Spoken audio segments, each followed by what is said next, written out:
আজ যে গল্পটা বলবো সেটা শুধু একটা গল্প নয়। হয়তো এই গল্পে অনেকেই নিজের অতীতকে খুঁজে পাবে। বহুদিন পর আজ তাকে দেখলাম। বুকের ভেতরটা হঠাৎ কেঁপে উঠল।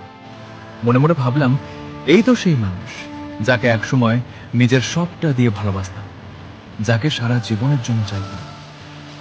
দূর থেকে শুধু তাকিয়ে থাকি, বুকের বাঁ পাশটায় কেমন যেন একটা ব্যথা অনুভব করলাম। অফসোস হল, কারণ একদিন যে মানুষটা আমাকে ভালোবাসতো, আজ সে অন্য কারো। সে আর আমার নেই। এই সত্যিটা মেনে নিতেই সবচেয়ে বেশি কষ্ট হয়। সবাই বলে ধরে রাখতে জানলে নাকি হারায় না, কিন্তু আমি বলি থাকার ইচ্ছা না থাকলে কখনো ধরে রাখা যায় না।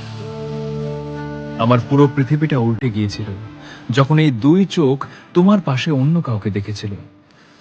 তুমি কথা দিয়েও কথা রাখোনি, ছেড়ে যাবে না বলেও তুমি আমার হয়ে থাকলে না। আর আমিও কথা দিয়ে কথা রাখিনি। বলেছিলাম তোমাকে ছাড়া বাঁচব না, কিন্তু আজও বেঁচে আছি। বাঁচা মরা তো রবের হাতে। তাই হয়তো না চাইতেও আজও এই পৃথিবীতে আছি। সবাইকে হাসি মুখ দেখায়, কিন্তু সবার চোখের আড়ালে চুপচাপ চোখের পানি মুছে যায়। আমার প্রিয় মানুষটার সবচেয়ে সুন্দর প্রতিশ্রুতিটাই ছিল সবচেয়ে বড় মিথ্যা।